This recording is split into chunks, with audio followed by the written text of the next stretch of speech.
This is Abnormal Entertainment. I am a real American, fight for the rights of every man. I am a real American, fight for what's right, fight for your life. You're listening to the No Cry Zone, a progressive political podcast on the Abnormal Entertainment Network.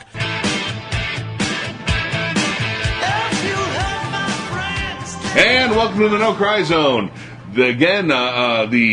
This is another crazy week where not too much is happening.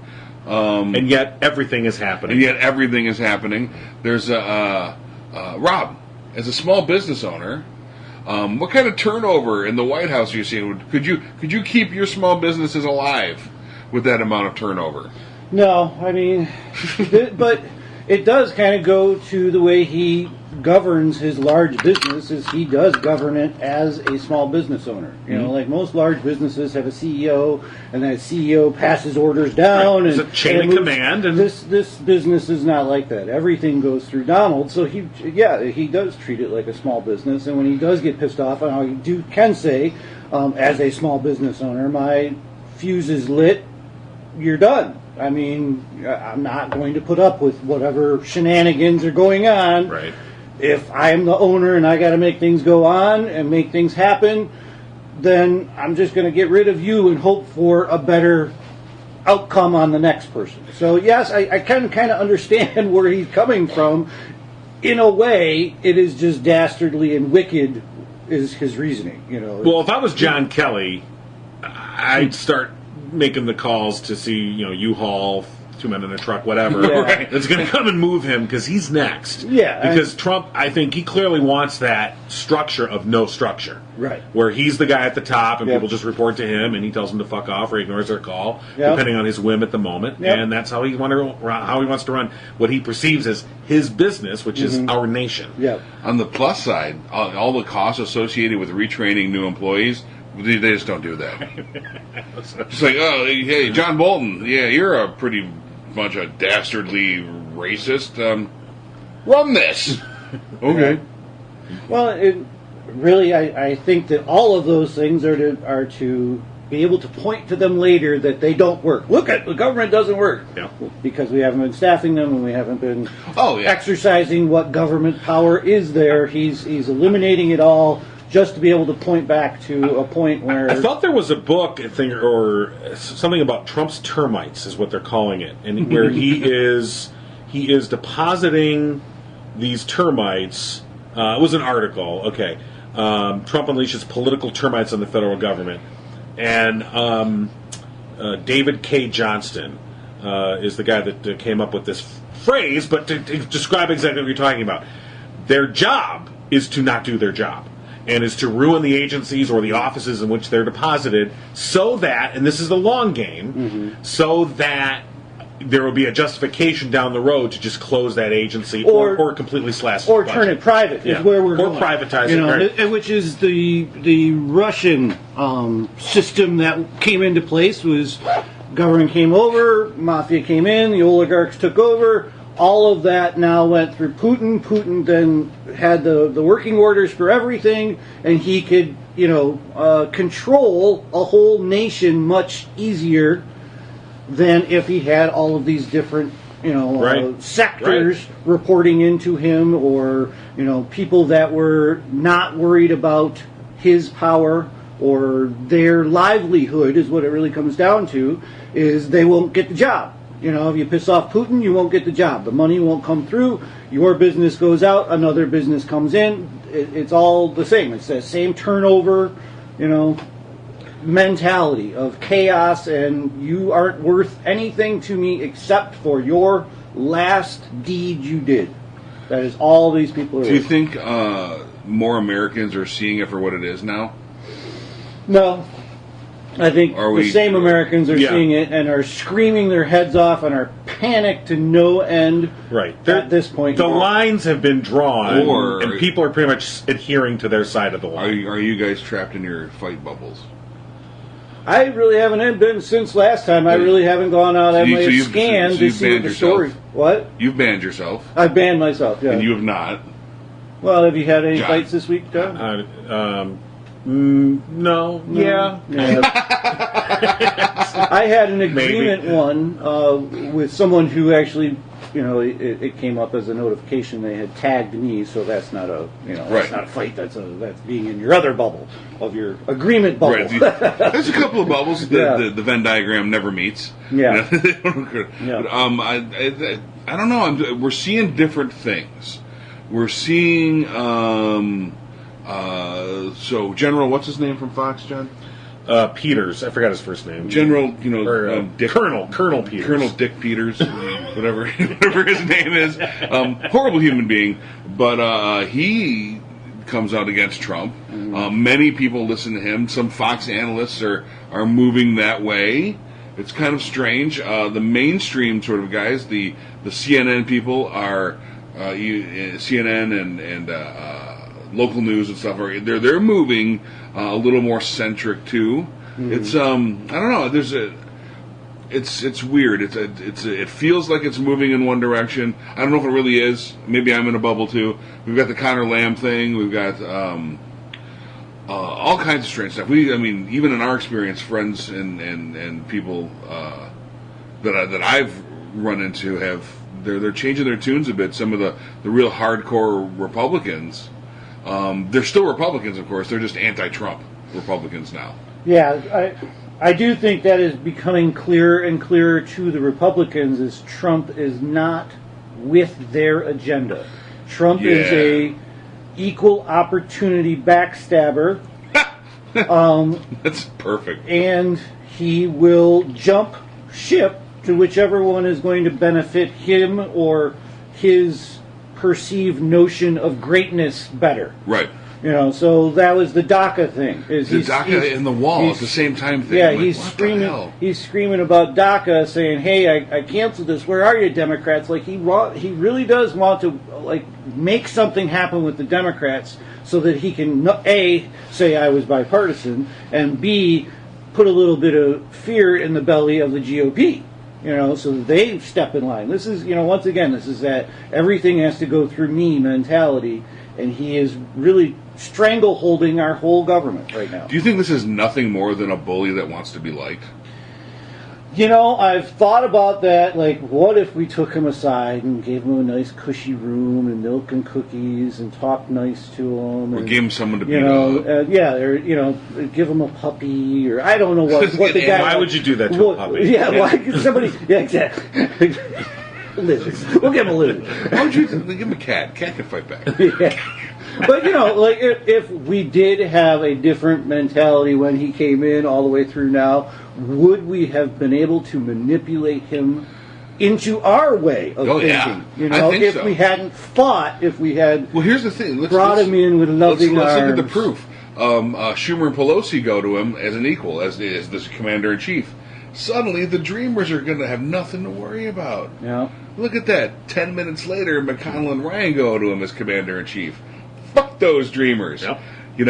It's on its face, it's so simple. Well, and the thing is, you're right. That was more early on. Now it appears that he's mainly being influenced by Fox and Friends. Yeah. Right. I mean, there is a definitive. If it appears on Fox and Friends and they're either for or against it, that day within the hour, he has tweeted for or against whatever he just saw on Fox and Friends. The most recent example is the budget that he just signed. Right after negotiating the budget and giving the okay to McConnell and to Ryan to, okay, I give you the okay to make this deal. Go ahead and make it. They make the deal. And then he makes a preliminary statement of support. Oh, see, we get shit done around here. Then he watches Fox and Friends, and they have somebody on there who's like, this budget's a bunch of pork and bullshit. Da-da-da. Within an hour, Trump's tweeted, this budget's a bunch of bullshit. You're like, you just said it's your budget? Oh, Jesus God. Mm-hmm. Now, he did eventually sign it, but, I mean, this is how the guy operates. With the caveat, I'll never sign something like this again. Right, unless I have to. Unless... What? Right, like you're going to remember next time. Okay?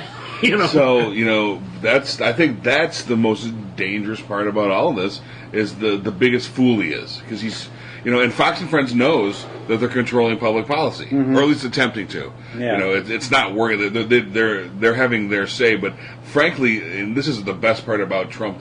His say doesn't matter that much. At some points, I mean, to the rest of the world, it matters a lot. To us, we have separated that, but I don't think the rest of the world. I think the rest of the world did it first.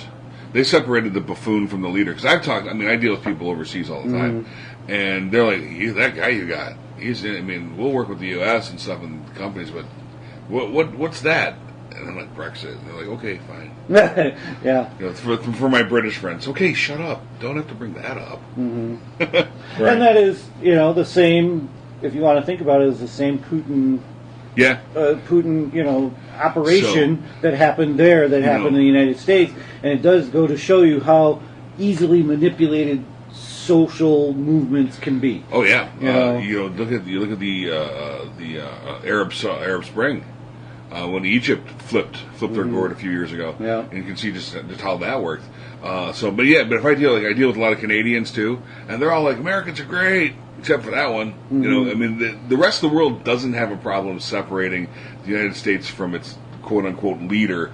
If he gets into office again, then we're going to have issues. Like I've been saying, I think the true impact of Trump won't be known until he is gone. In other words, who replaces him? Trump won't be. Everyone's thinking that Trump's going to be the dictator that turns America. No, he's the one that has unlocked the door. Right. He's opened that gate and allowed this into our discourse. He's Pandora. He's infected us. Okay? Right. And brought along. It's like having sex with a porn star without using a condom. Right. And which is probably safer. Yeah, which is safer. Because they have to get checked. You're right. It is safer. They have to get checked for their jobs. So he's infected our body politic with this. It's going to be what comes after. It's like a porn star having sex with him. Yeah, you're right. You're right. I'm sure all the other porn stars are like, what did you bring into our community? You're never, ever working with us again. Right. You could have caught the Cheeto. Right.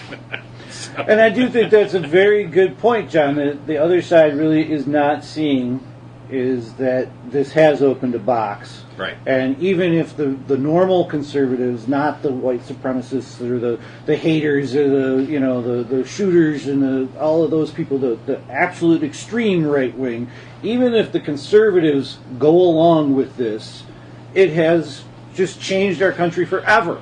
Oh, yeah. That if they don't wake up and go, oh my God, this is not right, we have to do something about our own man because this is wrong, our country will change and forever. the thing is, the tyranny that is now becoming more normalized with what we're seeing, it doesn't have to only come from the right. It can come from the left, Absolutely. too. Oh, yeah. I mean, not right now. There's nothing on the radar screen at this moment that I would see. But that doesn't... Once you've opened this door, that doesn't mean that the populism can't take a left turn. Right. And then move forth in the same, manner of crushing precedent, crushing liberty. It's funny, even before Trump... I remember having a conversation with somebody who's, diehard conservative, and they were of the mind that, all liberals are bad. I wish all you liberals would go away. And I'm like, the thing is I disagree with conservatives, but I don't want conservatives to go away. I want there to be a dynamic. I want there to be a struggle between the two basic ideologies. I like some more in there, but... And we had this discussion. I said, if you could push a button and only Republicans and conservatives would be running the country, would you push it? He's like, hell yeah. And I'm like, oh my God, no. If you presented me with a button that said only Democrats, only progressives would be in charge, fuck no, I wouldn't push that Why button. did he push that button then? What do you mean? It's Look what we got. Yeah, I know. No shit. Sorry. I should have pulled the button back. So the notion that... I mean, it's just such short-sightedness is what it is. But wouldn't you count that as extremism, though? I mean, that person that you were talking to, Yes. I mean, and I think that is our hugest problem around the world, not just here in America, but is extremism. And if you cannot fathom the other person's idea enough to even see any merit in that human, that's our real problem. And that happened, all throughout our history, and then we are still battling that. Right. I think that's human nature too. Absolutely, but I think we can get past it, don't you? We have before. We have enough resources on this planet to provide for everyone. We Right. have enough leadership on this planet for all the leaders to be rich. But at some point, they lose sight of that, and even like the dictator, it would be another form of extreme leader. Once again, we have to get past this as a race, as a human, to be able to understand that we only have so much. There's Right. these assets, and we have to put them out there in a way that we Well- don't have war and famine. Well, let's think about this. As humans, we've been in worse shape. The world has been in far worse shape than this Absolutely, right now. for sure. And we got through that. And I think I think ships list starboard, and they list what's the other way? Port. And sometimes they right themselves. Sometimes they're righted by circumstance. But I think that we have a righting coming, Sure.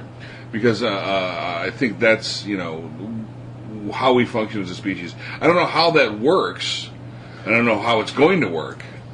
Ships also turn over. They do also, And but we break haven't. up. But we haven't yet. We haven't yet, but I mean, But throughout history, there's been people like Rob who've called for the turnovers coming. maybe. And how many have we had, though? I mean, Zero turnovers. We haven't, as a species, we haven't destroyed ourselves yet. No, but I'm saying We haven't blown each other up. Rome or the Mayans. Oh, well, we're or- talking about individual societies can flip. Like the U.S. can. Oh, yeah, well, an American society can turn over and Right, but become you nothing see, instantly. it requires you have to have a historical knowledge of what has come before, okay, to understand that the United States, the entity of the Republic of the United States of America, is a anomaly in the history of man. Is a very tenuous experiment. And you talk about the American experiment. It's still ongoing, and it's beginning. The results are beginning to go sour. Okay, Yeah. there's no guarantee that this will continue on forever. But how many people do you know? They think that this is the way it's always been, and this is the way it will always be. Right. Most They people. have Most people. no concept of the history of man, the history of societies, and they think this is just how it's always been, and it'll just always be this way. And I don't understand what the big deal is. I don't have to take care of it; it'll just always be here. Yeah. What's the problem? And you're like, no, there is a time when this will fail. This will fail. America will fall. And I'm not an America hater to say that. I'm a realist in knowing that at some point, all things man-made will crumble. Right, and it's not like in the next 10 minutes. Right, and that's what I'm trying to say. Is it going to be a 1,000-year republic, or is it going to be a 275-year republic? Okay, that's really what the history books will judge that later. Our job now is how long can we extend it? Okay, how long can we extend it? And And can we extend it till something better or something worse? And for that, you have to go back through the longest societies that we've had as humans and look at their ideas and how they treated people and take those lessons in order to create a society that will last 1,000 years like Right. those did. If you just ignore all of those, you're doomed to repeat their failures. I mean, doomed to repeat all of those things that they had to struggle with to be able to overcome, and they did, and made their society grow and prosper. Well, and I think I said this before a while back. We were talking about this. When you look at like the history of Rome, you always see the comparisons about the fall of Rome and the fall of our society. That's a comparison that's been being made for about 50 years. But when you look at the history of Rome, which was a republic when it started, I mean, such as it were at the time, if you were, of Roman heritage and basically, rich and free, you were in a republic. You had a right to more or less vote on your future. The republic ended, but all the structures stayed. There was still a Senate. There was still all of the offices that had been created under the republic. They all continued after it became an explicit monarchy. Right. Okay, and an empire. They all continued, and so basically the facade of a democracy, the facade of not a democracy, but the facade of a republic continued forth, even though it wasn't. It was like a movie set, oh, this looks nice, and you go behind and then you see, oh, there's 2x4s propping this up, because it was empty on so that's where we're at now. I feel like we are hollowing out the institutions that have made us this, I think, a great republic and have given us a lot of these liberties and freedoms, we're hollowing them out. So, in other words, there'll still be a Senate, there'll still be a Congress, and you'll have a congressman and a senator, and people will feel like it's the same, and yet it won't be the same. And we're already seeing that. With gerrymandering, we're already seeing how it is they take away your vote. Your representative isn't representing you any longer. They're not representing us. Right. They're not. I don't care what party they're in. They generally aren't representing me. They're representing whatever special interest has dumped most money on them. People just don't see that, and they don't. It's because they don't have a historical context. Again, just simple history would teach a lot of people. So let's say we're in Rome. It's falling. It's fell. It's a dictatorship now. Still calls itself a republic. How does John Q. Public feel? John Q. Public in Rome. John Q. Public wants. They didn't really notice. Yeah, John Q. Public is most concerned about getting his bread. Exactly. All right, and the political elite knew that, and so their main job was keep John Q. Public in free bread or cheap bread. Right. So we will have to do whatever we have to do overseas. In other words, we'll go conquer Egypt because they have a granary that we need, and that's important for us to feed our people that have now all started crowding into the cities. There's less and less farmers. Sound familiar? More and more people in the cities, and they want bread, and so they want to be able to eat. So their job is to make sure that they're fed. That was the number one thing, that you'd be able to have food, holding the games. Yeah. All right? That was an important thing. And that was always at the beginning of the games, was they would throw bread up into the crowds. Right. That was a huge thing. That was so entertain them and keep them fed. So what I'm saying is the John Q. Public didn't notice the change in power. No. Because, if you would have asked them at the time, it's always been like this. It will always be like this. Exactly. John Q. Public is John Q. Public throughout history. Right. And so the notion that it's happening here and now, that's nothing new. Right. It's in fact, you're being penalized for being woke. Yeah. Right. I mean, that's really. I mean, that's exactly what I was. Yeah, that's exactly the point of people not realizing, like, you have to work at keeping this. It's not just going to maintain itself. Right. And that is the job of being a citizen, is being informed. Just informed. You have to watch things. You have to be a part of the goings-on of your government and not just take it from one source, what is happening. You have to sample the world of government to be able to understand. Go to a city council meeting. Go to a planning commission. I think those are actually more fascinating than city council, because the planning commission has to go over every last little detail of every last little structure, and they're meticulous. I mean, they really are. They're doing the best that they can do with the knowledge they have, and they're not evil people. They might be, in a sense, that they'll let money come in and do things that John Q. Public wouldn't do, but that is what you're talking about, the fall of Rome, is that's where it started. That's where ours started. That's where Russia started. That's where just about every country started, was the consolidation of power to the people with the money. They end up with the power to change the laws, to get more money. Pretty soon you have this huge inequality, and they can do whatever they want, because at that point these people down below them are essentially slaves. They are scratching and clawing for a job, for bread, for food to put on the table. It is very easy at that point to do whatever you want, and that's what I think I'm putting up the big cry, my big red flag is, just like you said, it's not the first leader. Boris Yeltsin was the Pandora's box in Russia. He was mafia friendly, allowed in all of these thugs to get into the government, the termites, as you say, and pretty soon that eroded away, and they basically put in power Putin to keep that status quo. They put in a KGB guy that they knew was sneaky and dastardly and could go and get the dirt on everybody to keep him in line. So that's who they put in place. They knew exactly who this person was. Now, Putin has all the power. He is now actually more powerful than the people who put him in place. I think they running the same game on the world. I think they underestimated Putin. I think they thought Putin would be their guy, and Putin was like, "Yeah, I'll be your guy. Just give me the power." And now a lot of them are either dead or in jail. The ones that were like, "Whoa, we didn't mean that." He's like, "Yeah, I did. Yeah, bye-bye." Yeah.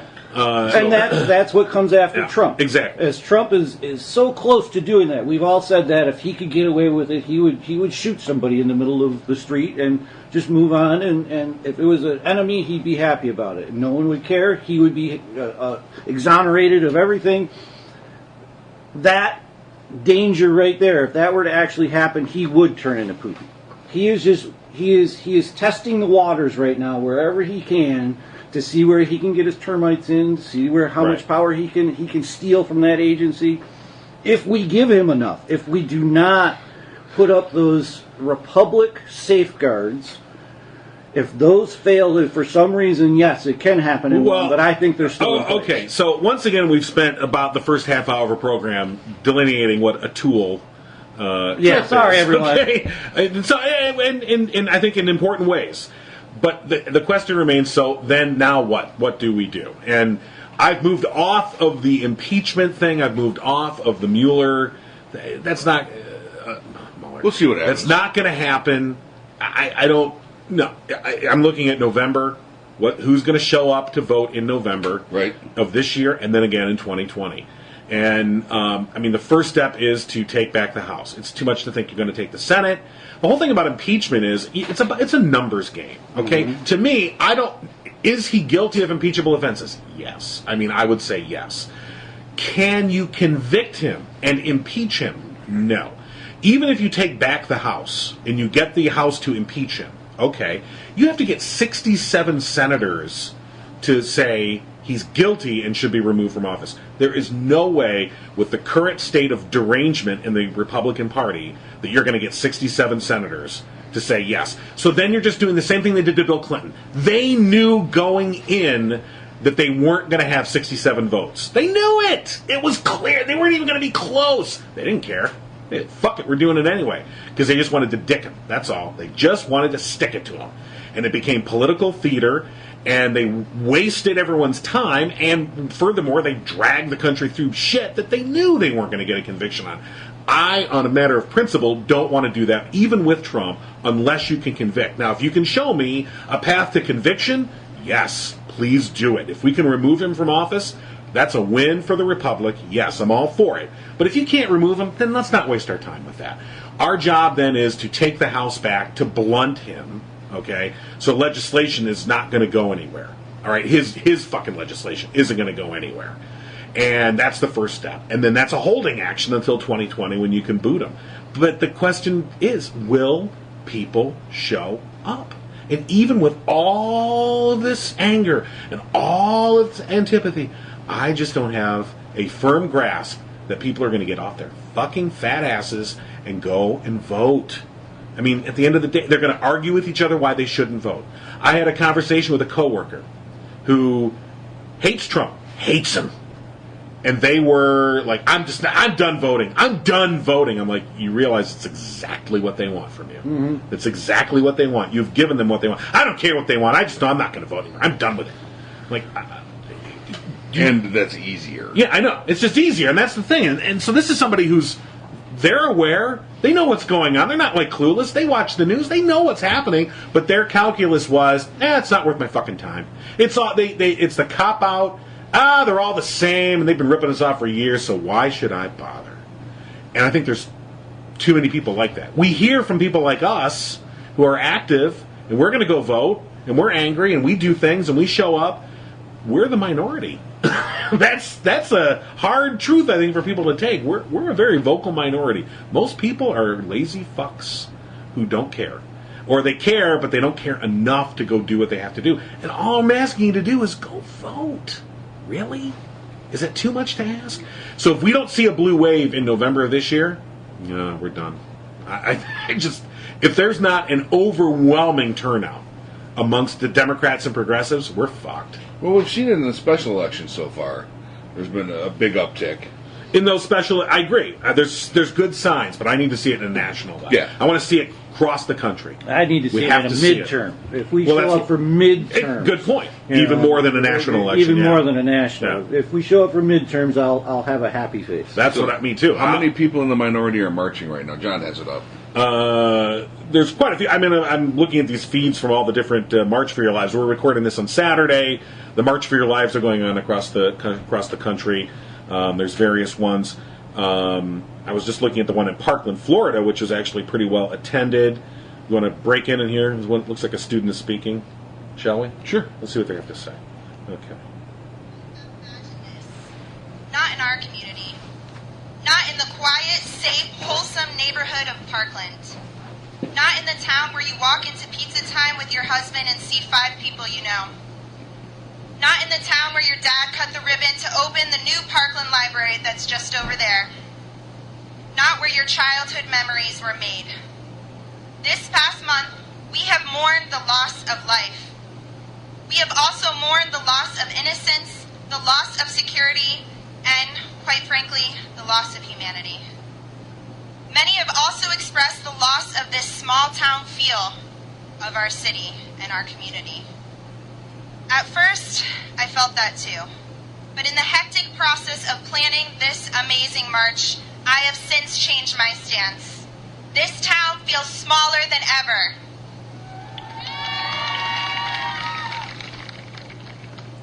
I am here today to ask you to support these students, not only in this march, but in the days and months to come as we move toward a better future.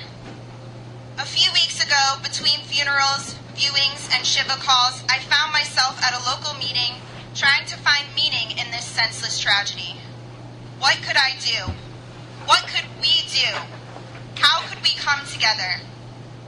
It was then that I was connected with the bright, beautiful, and driven Casey Sherman.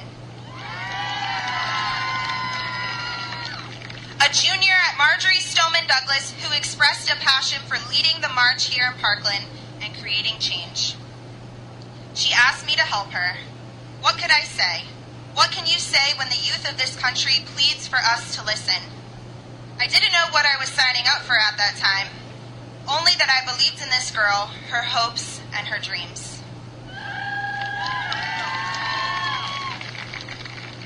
Maybe it's because I needed to feel like I was making a difference. Maybe it's because thoughts and prayers didn't feel like enough. But maybe it's more than that. As my friend Fred Guttenberg shared with me earlier this month, we have to wake up each day with purpose, doing everything we can to ensure that this never happens again. That is our purpose. All right, so that's Parkland, Florida, which looks like they've got a pretty big crowd. I mean, Parkland's not a big city; it's a suburb. No. And It'd be a destination point, though. You know, Washington D.C. looks like they're just they've got Filled to the gills. thousands easily. There's marches in New York and L.A. Chicago. Here in Michigan, we've got one in Lansing, Ann Arbor, Detroit. So it's, you know, and we're looking at these thousands and thousands of these things going on. This does give me hope. So what we were just talking about, the point you were trying to make is that there are signs of hope that maybe we've invigorated. I mean, so if we've just spent the first half hour of the show going through the glass half empty, maybe we can spend some time looking at the glass half full. To start the glass half full, I am incredibly impressed with a majority of the young people in this country right now. Specifically, young students that have voices and have realized they have voices and are exercising those voices. Not my students, who got into a big, massive argument on what white privilege was and how it didn't exist. Of course not. Oh, yeah. Well, you know, you grew up in a small town in Michigan and you go to your college that's all white. Wait. Totally white. Right. In Howell. The pinnacle of white privilege is being to argue that there is no white privilege. Right. So the biggest thing is I just don't see it. Like, well, that's kind of the point. Right. You know, you're making my point for me. But, you know, that's besides the point. What we're seeing is a lot of students out there very articulate. I am, furthermore, am duly impressed by, and impressed is the wrong word. I'm not shocked by the level of conservatives and conservatism out there and people espousing conservatism that are shocked that students can actually do something. That they're 17. What do they know? Like, well, they know more than us. Yeah, apparently. Well, once again, they're the target. You know, the they are target is going to scream the largest. That's loudest, exactly you know? it. That's exactly it. They're on the front lines. Yeah. If this were a war, which it really is at times, you put your young people in the front lines, right, of your wars. That's what we do around here, and we've done it. And now when they come back and say they don't want to be in the front lines of this war that they didn't start, now it's time to reject them. So, you know, it's very cool what we're seeing. I think this is no less significant than the anti-war marches and movement in the 1960s. Yep. More specifically in the early 1970s, when it really became a youth movement, and where kids, you know, even down to the high school age, said enough of this fucking nonsense. And they were joined by, interestingly enough, by the veterans who were now coming home from Vietnam and said, we've seen it firsthand, we see what fucking bullshit it is. The kids that were at home that were like, enough with this indoctrination, we know this is bullshit. And yet the leaders in Washington were like, just keep feeding them bullshit, just keep feeding them bullshit. And then the people had had enough. It is a very similar situation, I think, to this. Yeah. Because we've got these kids who are sort of your frontline veterans, in a way, and also the youth movement at the same time. I mean, a lot of these kids, I think because they actually like, wow, like my school could be next. Like, if we don't do something about this, I mean, I could be the one that's sitting in a classroom and suddenly there's bullets ringing out. I thought the Snapchat video that was taken from Parkland, with under fire, and you could hear the bullets, and you could see the fucking smoke. That one kid is in a room and he's hiding, and he's the kid, and you don't ever see his face. You just hear him vocalizing with each shot. He's like audibly going, whoa, whoa, whoa, and you're bam, bam, bam, and then you see the smoke billow into the room, and you're like, it's so real, and you can hear the terror in their voices. And a lot of people are like upset that somehow that video, you know, oh, these kids are Snapchatting their shootings now. I'm like, you're missing the point.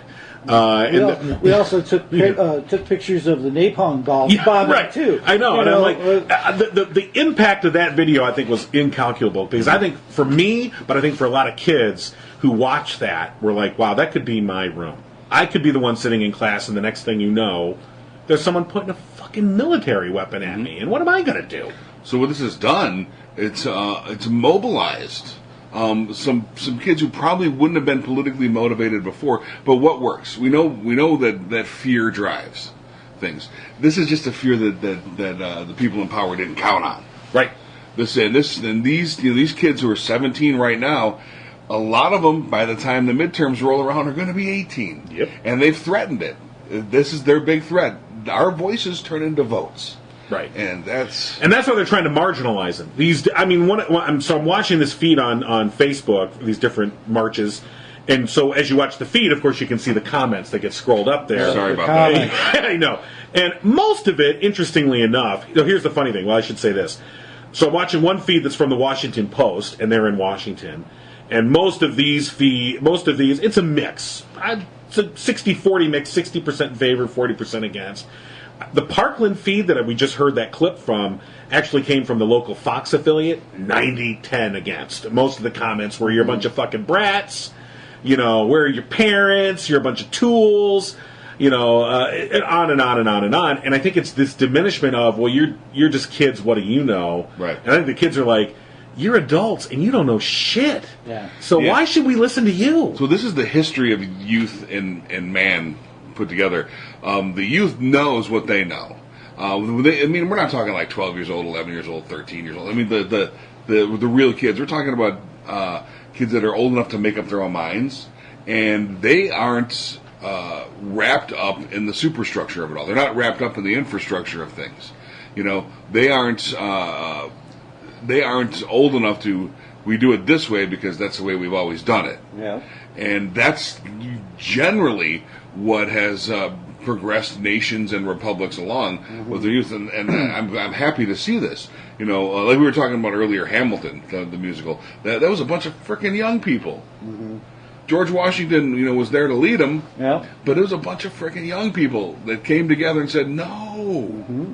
Right, yeah. And, I mean, they were oldish for their time. I mean, 20s at that time is 40s now. I mean, you had same responsibilities in life when you were 20 as we have when we're 40 now. But they had much energy. Yeah. the whole point of it is we keep dismissing what we already know about our nation and how it was born and how a fierce soul we had at one point where we, basically took all the British shit and brought it over here and said, fuck you, go home. I mean, that's a youthful thing to do. I don't think it's at one point. I think it's still there. Right. I think we just have a bunch of old people like they did then tell them, no, we shouldn't do that. We should listen to England. Right. We should really, listen to England right now. Well, if you go back to the Nixon era and the 70s and the youthful nation, that scared the hell out of the conservatives. I mean, they really lost their mind. They thought our country was going completely the opposite way. How we think Trump is going to be a tyrant and a dictator. The conservatives at that time really, got scared that our country was going into chaos and that these young people, the hippies, were going to take over, and pretty soon the pitchforks were coming and all of the money would be gone, and all of the things that they had worked for all their lives would be over, and we would start a new republic with them in charge. And that was like the birth of the conservative movement that we're seeing now. And it still goes on to this day that those people are afraid to death of these kids getting together in numbers and telling them what to do. Let's break in. Let's go to the New York march now, and I think a group from Black Lives Matters is speaking. Thank you, everyone, for coming out, because change starts with those who show up.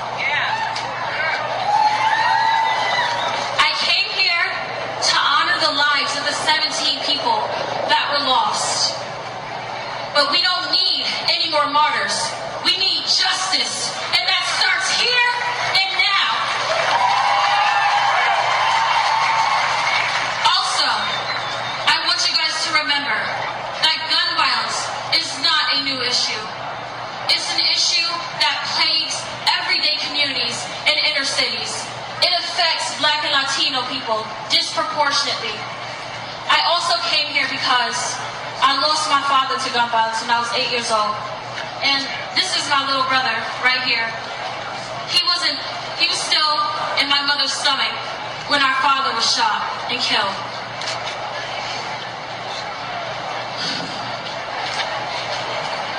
Young people, we are the catalyst of social change. There will be no movement without us.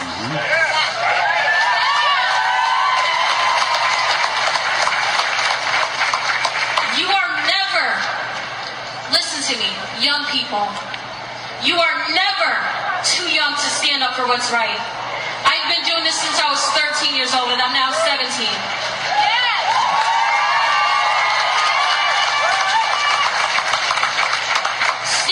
What you believe in, and never let anyone silence your voice, because your voice matters, and we are powerful.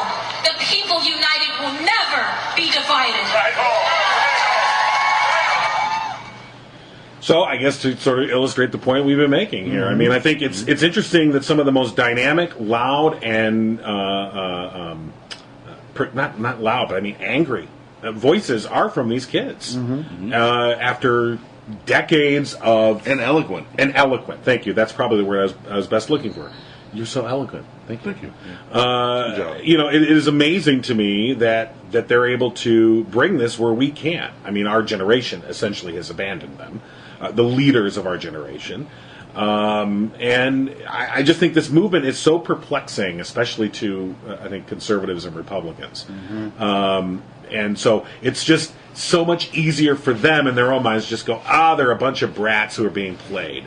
And that they can just dismiss them out of hand. And I guess I'm hoping that they're the ones that are going to basically have the final say in November. I mean, at least a lot of them that can vote. I think we make new voters all the time. That's the one thing. Old voters die, new voters happen. That's how it works. I have to tell a quick story. I was driving around here, and I saw this truck, a kind of cool old truck, came in by it. He had a big Trump sticker like on his side of the, so that you would look at him. And he turned to me, and it was the most curmudgeon old man that I'd ever seen in my entire life. I mean, it was just wrinkles and all kinds of stuff, and I just went, oh, wow. good thing he's going to be dying soon. I mean, I really actually thought that because he was a Trump voter. He's that person that really isn't involved in all of this, and I see that even here in my school.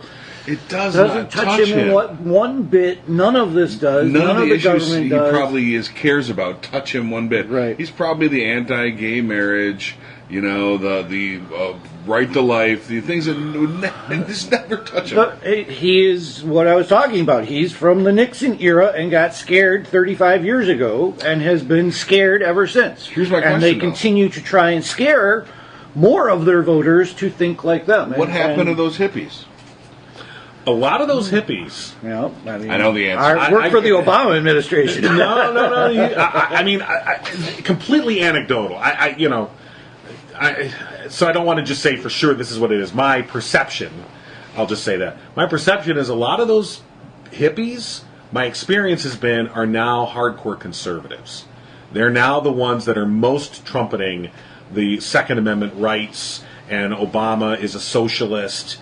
Those guys that were for free love and smoke pot and down with the war, a lot of them, not all of them, but my experience is more than you would think have become hardcore conservatives. And I think the flip has been kind of what you were talking about, Rob. I think the flip has been they learned early on not to trust the government. The government's lying to you. And so I think they internalized that as just a hard and fast rule when it suited their comfort zone. Right. And so they've trusted the governments that sort of fill their needs. And for a lot of these baby boomers, in other words, they've given them the government assistance that they feel is their due and is rightfully theirs, i.e. through Social Security or health care or other things, but that they want to deny everybody else. Okay, largely they were given an inexpensive education. They want to deny it for everybody else.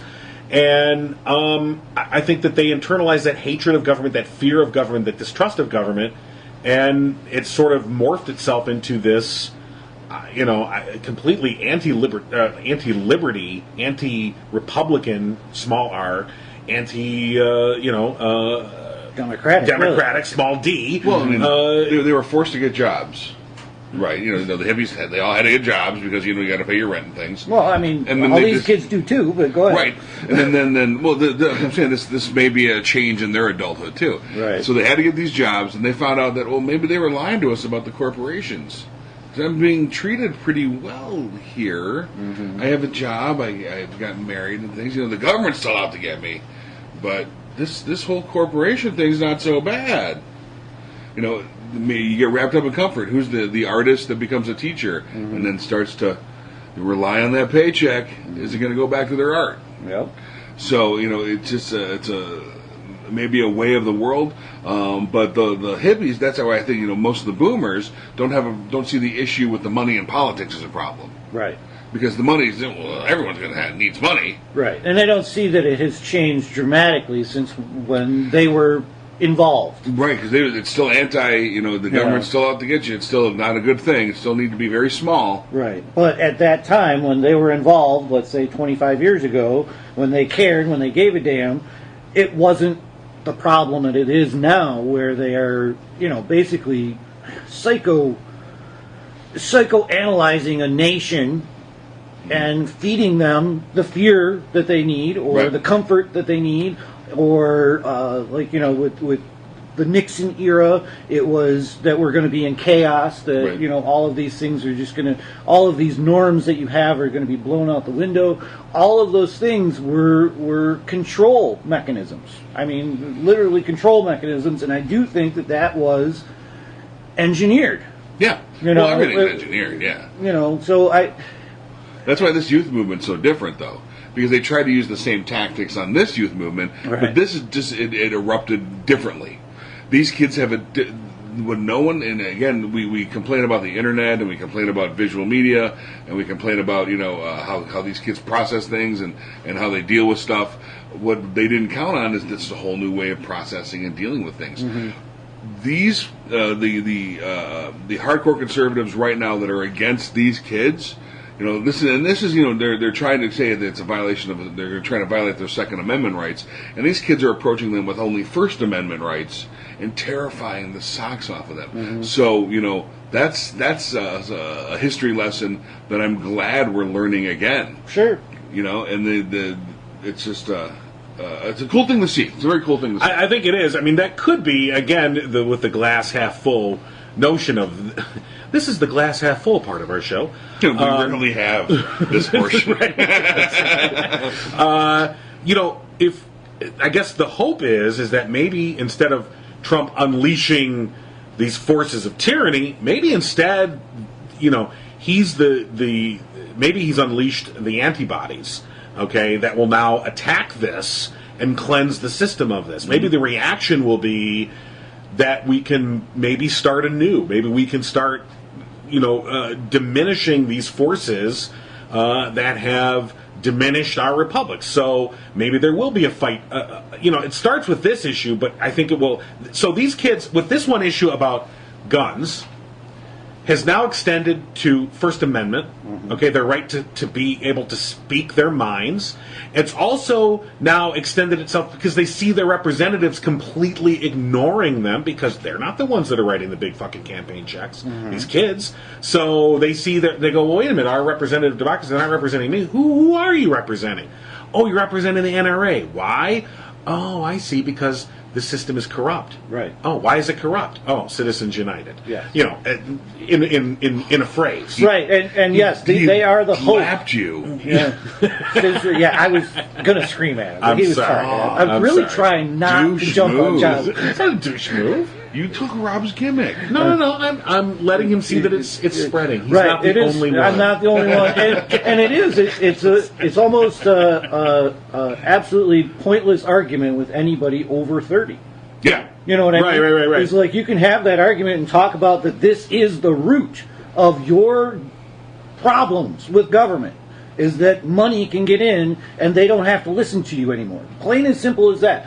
And they'll go, oh, it'll always be like that. Right. And it's that mentality of, like David was saying, oh, I got out and did the job, the corporation's being good to me, and my brother-in-law at one point told me, Rob, I know you're kind of a liberal now. He's older. Now. Yeah, he's older. But as you get older, trust me, you'll get more conservative with your ways. He was really trying to give me that fatherly talk about, I know these liberal things that you have in mind are very important to you, but the conservative way is far better. And I know that you'll get to that point. And I'm like, Randy, I know that you're a conservative. And I know that you have these things. But at some point, I think you're going to see that your party has left you for big money. Do you have a lot of money, Randy? No. Do you think you'll ever have millions and millions of dollars, Randy? No. Then that's not your party anymore. That's what needs to be told, is that is not your party anymore if you aren't a part of that club. The oligarch club is the GOP. See, but I think most people that are in that club, if you ask that second question, do you think you'll ever? They go, well, maybe, I hope so. I get a shot. I want a shot at it. So okay. they allow this to go. They allow this complete corruption of the system because somehow they feel like they still will have a shot at this thing where you go, what are the chances though? Go buy a lottery ticket. You're probably better off. This is the Division II sports analogy. Okay. So I have a lot of athletes in my class. And by and large, they're really good kids. But when I have issues with laziness or non-performance in my class, it's usually an athlete, and it's usually a male athlete, because most female athletes realize there's no pro outlet for them, even whatever level you're at. It doesn't even matter. But every one of those, we're not even D2. We're like D whatever division, whatever sports they're in. They're thinking in the back of their minds the whole time, I got a shot. I'm going pro. I just need a scout. I need the right scout at the right time. I don't need this class. Screw this class. That's I don't need actors, this. that's writers, it's anybody who's using their God-given skills to try and wow the world to make money. I mean, really, that's anybody that has that delusion in their mind that I'm going to be the next. I don't think it's anybody, because there's plenty of them that don't have that delusion. I think you have to have you have to be set up, and it's probably largely what this probably is. It's this is going to sound horrible. It's a lot of magical thinking coming from, families that delve into magical thinking. Families and coaches, I mean, that's how they motivate. Religions. They motivate using, coaches, we're talking about sports. It's really the Same coaches. thing, yeah. The coaches and the parents are motivating their child to achieve better results with that as the carrot at the end of the Right. stick. Well, and that's the wrong thing. That you should be motivating, teaching them that this will give you better balance, and this will give you Exactly. better Like things in athletics life should be, it's a Well, good place to learn these And lessons. we're Teamwork talking kids here now. Now let's talk between 18 and 22 years old. That's what I'm dealing with. Yeah. Right. So they're kids no more. They know exactly where they're at. They're not playing ball for the Big Ten school where Right. their buddies are. But still in the back of their mind. In the back of their mind, I need one scout at the right time to come to the middle school ballpark that we play at and see me on my best day. It's the same people that are buying lottery tickets that think, if I get the right lotto number, Right. then I can do it. I'll be up there with Trump. I'll be president. I'll turn conservative then. Well, if they're like me, I bet you would. if they're like me, they're completely delusional and they only buy lottery tickets when it gets above like 300 million, because then it's only worth their time. You can't because Because that 200 million jackpot, whatever, idiots. you're not the type of guy to get out of bed, and just you drive 6-7 miles to grab some ice cream. You're not that type of guy. But when it's at 300 million, that's the only time I'll be bothered to stop. But here's the difference. I'm aware of my delusion. Okay, I am aware I'm being delusional, And Rocky I'm just Road enjoying it for itself. Rocky Road is good. And Rocky Road is very good, especially if the marshmallows are fresh. Instant gratification from the ice cream. Not so much from the lotto ticket. Not so much from the lotto. I love. I used to take my mom to the casino because she used to love going to the casino, and it's just filled with old people who are they're pumping quarters in machines, looking for that way to be their hero, essentially. The fiscal conservatives that can actually dictate the stuff. People smoking cigarettes through stomas and just the most awful things I've ever seen in my life have happened in casinos. Yeah. It's the worst. It is. It's so freaking horrible. And there's like the 10 Native American dudes that caught the lucky break that own the casino are just laughing their asses off, looking at all the crackers. Well, especially when you go to the no smoking section at the casino, God. and it's just the same room. It's just, and you're like, there's nothing to stop the smoke. What is? It's the no smoking section. Yeah, I know, but there's no barrier here. We got a big fan. Bring it all the smoke right here. This is where people actively can't die. Past these ropes, active death. On the side of the ropes, passive death. That's how it works. And they're hoping when they fall over, the coin jar spills so they can pick it up and I put it back in the legitimately machine. saw the stoma smoke, though. Yeah, I know. Sticking it in the neck. I believe it. Oh, I played lost poker. it. I'm like, Mom, we're leaving. I can't. played poker for a couple hours with a guy in Vegas with that. It was one of those Texas Hold'em, tables. Oh my gosh. And he just was over there. Why do you want to win? And so I could go by. Even if you win, you're dead. I came up with this last week is, I've been brewing over this. What is the one thing that we can all, conservative, libertarian, everybody can say that we're a part of, and we are part of the consumer group. And we have to really come together as consumers. And I'm not talking about products so much at the beginning, but we are all the consumers of propaganda or the lies or the narrative of the day, and we consume that up.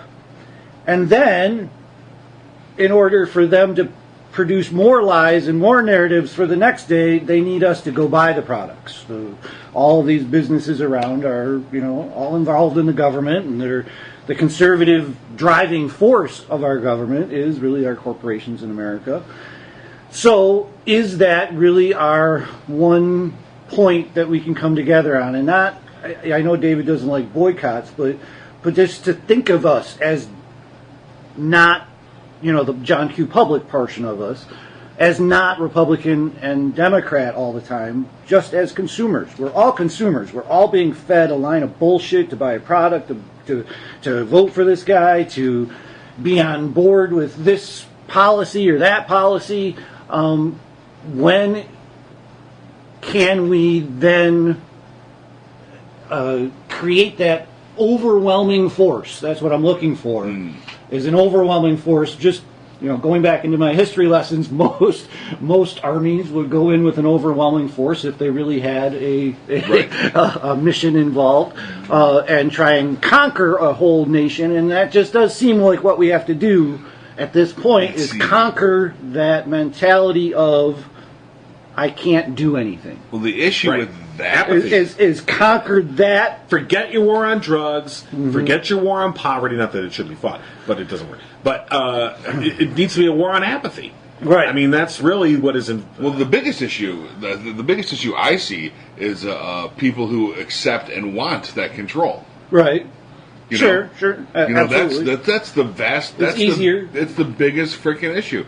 My students, back to another analogy with my students, I took an informal poll just yesterday that said, okay, do you want to decide what to write for this particular essay, or do you want your topic given to you?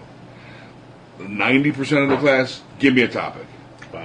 Wow. See, and I would welcome that. I would have welcomed that. Like, oh, this is cool. Let's have some fun with this. Yeah, but you're 90% of the I'm class, not just surprised. tell me frogs.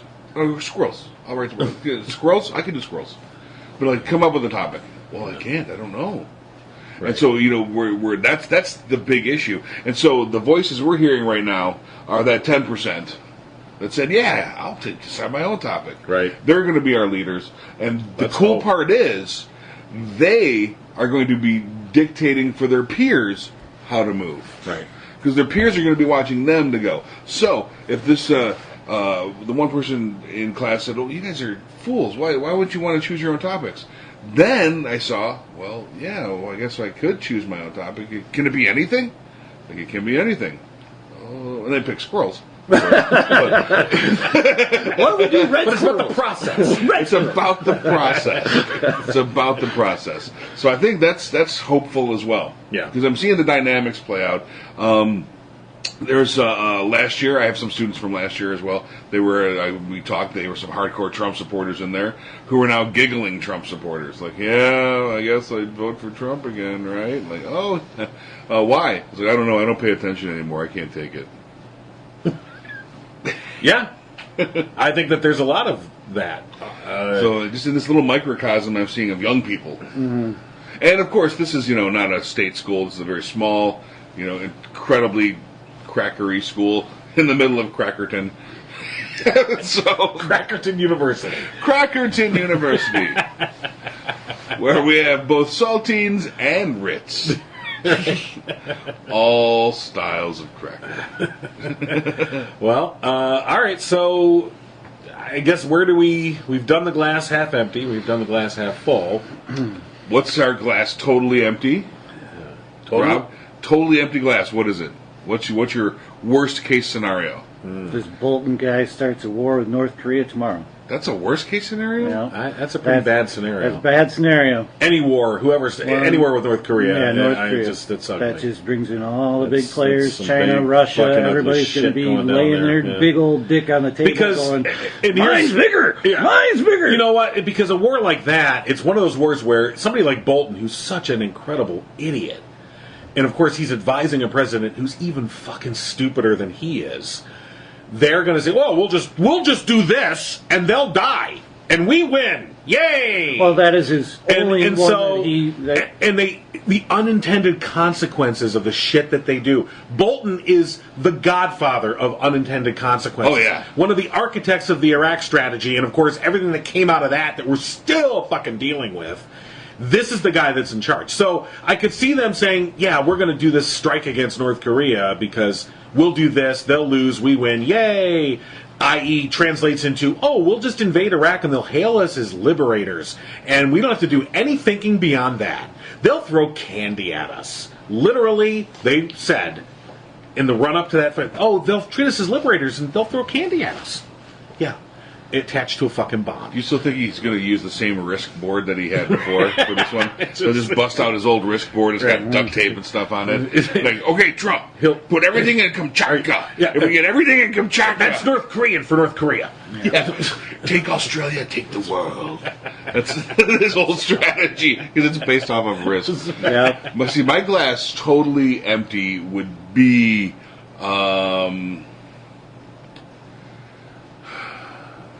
Gosh, Stormy Daniels lied. Actually, along those lines, it was funny. Who was a comedian I heard say this? Dang it, I can't remember. The comedian was talking about Stormy Daniels. And he said, and I had to laugh out loud. He goes, "Are you ready for?" He goes, "Are we ready?" Because they're talking about there may be videos, okay? And he said, "Are you ready to see these videos? Because did you ever think Trump could be fucking good?" Okay, he could be tearing that shit up. All right? He's like, "Are you ready to see Trump tearing it up?" I'm not. I don't want to see that. He's like, "What else does this guy have to live for? He could be the best porn I ever fucking saw." And I'm like, "Oh my god, he's right." Yep. What would you do if you're like, "Shit, he's better at that than me"? I Wait, mean, whoa. Why wouldn't he just leave the presidency right now then? maybe he will. Next porn star. That'd be great. Oh my god. So, yeah, Stormy Daniels lying would be. No, that's not really. I'd probably go along with you guys. What's your glass fully full? Well, let me do my glass. My Oh, glass empty. empty is, although yours is pretty bad, Rob. My glass empty is looking a little bit farther down the road, and that is that the forces of the Koch brothers and the Mercers and these folks have completely won out, and all levels of government, from the state to the federal onward, and internationally, have linked up, and are essentially everything is materially okay if you're white and you say the right things, but that we live in a pretty totalitarian world where the totalitarians do win. They tried to win, 80 years ago, and we beat them back, and 80 years later, 100 years later, maybe they win. Not right now, but in the next 10 to 20 years, this rolls. Even Canada's going to get rolled. Oh yeah, That's my what the glass. resistance is gonna No, be. that's my glass empty. So That's pretty. Wow, that's 1984 level glass. It is pretty bad. Completely Yeah, empty. yeah. Starts with that war with North Korea, though. And I'd like to point out that at no time in the Obama presidency did I think the world was going to fucking end. No time at during no the time Bush in the Bush presidency. presidency. Right. At no time in my lifetime, really. I mean, we went through that missile crisis. Yeah. What do you I'm guys sure think? even those people then were like, "Oh, it'll be one of our cities. World will not end." Which missile crisis? The Cuban With missile. Cuba. Yeah, with Cuba. I don't know. There was some. My dad. I mean, I talked to my dad about that time, and he said he wasn't sure when he went to bed. He goes, "I don't know if I'm going to wake up." Right. I don't know if we're going to wake up. There was some pretty heavy concern. I think to me, you'd have to go back to the Reagan years when the Cold War was still pretty active. Yeah. I remember when The Day After came out, and it was like, "Oh shit!" That TV series. Yeah, and you're like, "Shit, this shit could go down, man." You'd have to go back to that era Sure. to think that. But even then, there was was two some countries. comfort in. They've got control of their shit, and we got control of our shit, and hopefully we can just keep our shit together. Mm-hmm. Now, I don't know. That's I some wonder. Mikhail Gorbachev stuff. That's just the guy was actually semi-reasonable, Right. at times. You wondered. And now we have, we just fired Tillerson, and the undersecretary, the only one that we have confirmed, tried to put out a statement, and they fired him. They fired McMaster, all because of, I can't say because of, but it was this disagreement between how to run the world.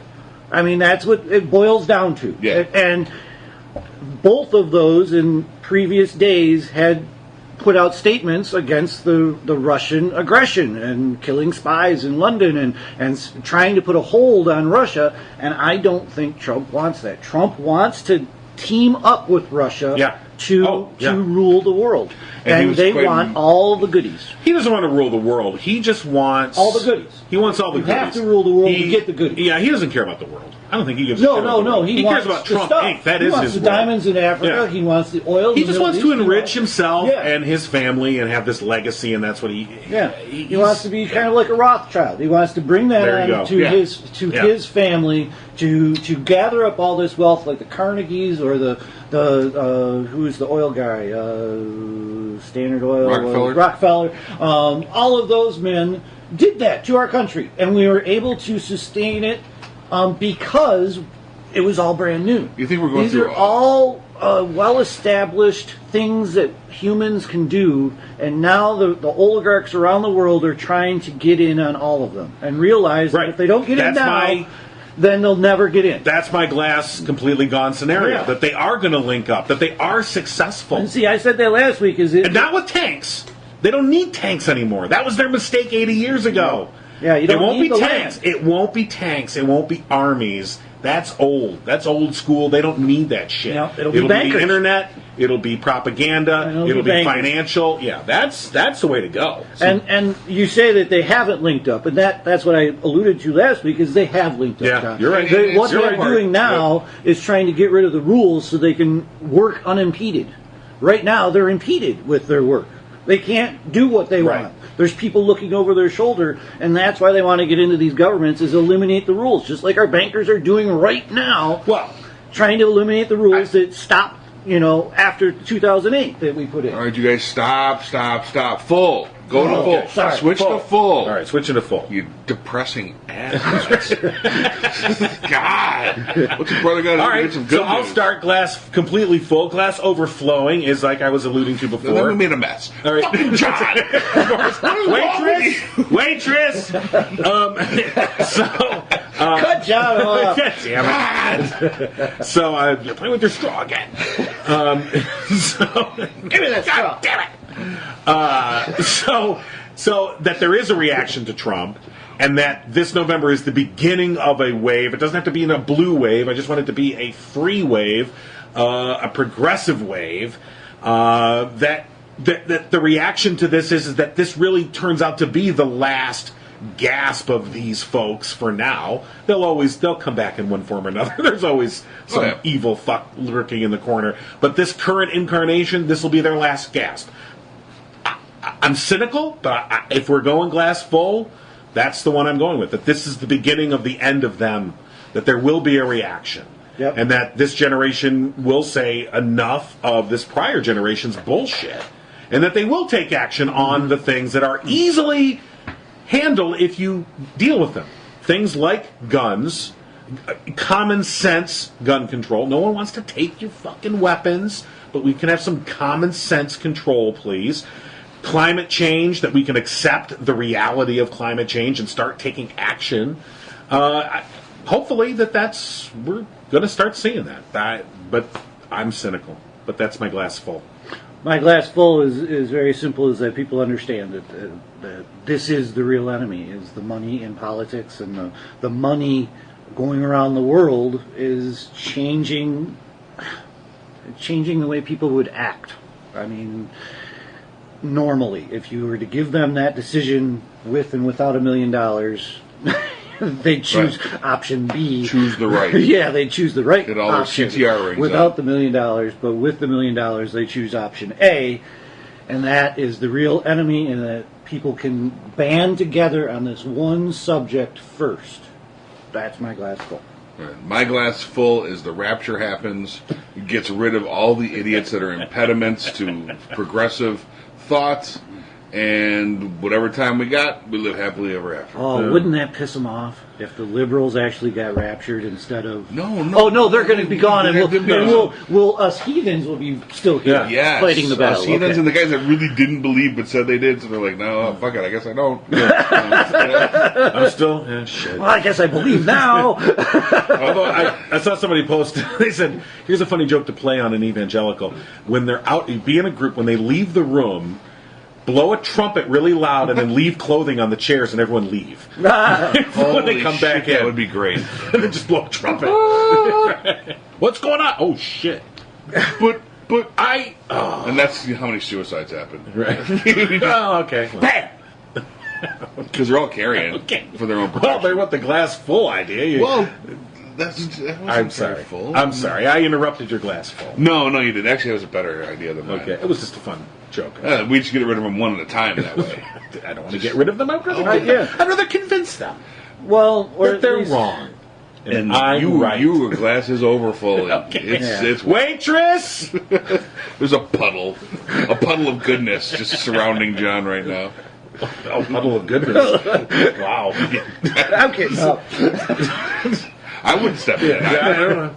Sounds like a band. He's going to get in so much trouble when he tracks that goodness in the house. Right. Puddle of goodness, man. They were at Lollapalooza, man. They were awesome. Puddle of goodness. That song, "Rapture Away My Problems." Yeah, loved it, man. Oh, God. All right, so let's take it out with some words from the March for Our Lives. This is going on in Washington, D.C. right now. So we'll let them...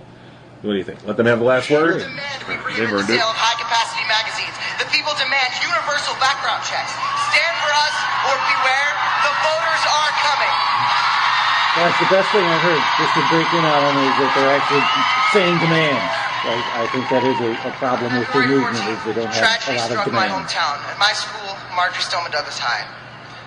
Alyssa Al-Hadef, Scott Beagle, Martin Duque Anguiano, Aaron Feist, Jamie Guttenberg, Chris Hickson, Luke Hoyer, Kara Loughran, Gina Montaud, Joaquin Oliver, Helena Petty, Meadow Pollock, Helena Ramsey, Alex Schachter, Carmen Shentrup, Peter Wang, and Nicholas Dworet all lost their lives in less than 7 minutes. And I saved Nicholas for the end because today is Nicholas's birthday.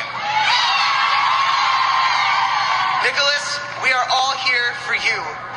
Happy birthday. Their families endured great pain. Many others were injured, and thousands of young people, my classmates, were forced to become adults and were targeted as adults. We have to do this for them. We must stand beside those we've lost and fix the world that betrayed them. This doesn't just happen in schools. Americans are being attacked in churches, nightclubs, movie theaters, and on the streets. But we, the people, can fix this. For the first time in a long while, I look forward 10 years and I feel hope. I see light. I see a system I'll be proud of, but it all starts with you. The march is not the climax of this movement, it is the beginning. It is the springboard off of which my generation and all who stand with us will jump into a safer future. Today is a bad day for tyranny and corruption. Today, we take to the streets in over 800 marches around the globe and demand common sense gun laws. Today is the beginning of a bright new future for this country. And if you think today is good, just wait for tomorrow. We must protect, educate, and inspire the future. And everybody here is proof that we will do that, and the future is looking very bright for this country. Thank you. And these children that you spit on as they try to change their worlds are immune to your consultations. They're quite aware of what they're going through. Changes. Turn and face the strange. Changes. Find more episodes of The No Cry Zone at thenocryzone.com. Tweet Rob, John, and Dave at No Cry Zone. And find The No Cry Zone on Facebook. Listen to every Abnormal Entertainment show on Google Play, Apple Podcasts, our YouTube channel, or anywhere you find your favorite podcasts. And don't forget to visit abnormalentertainment.com. You've been listening to the Abnormal Entertainment Network.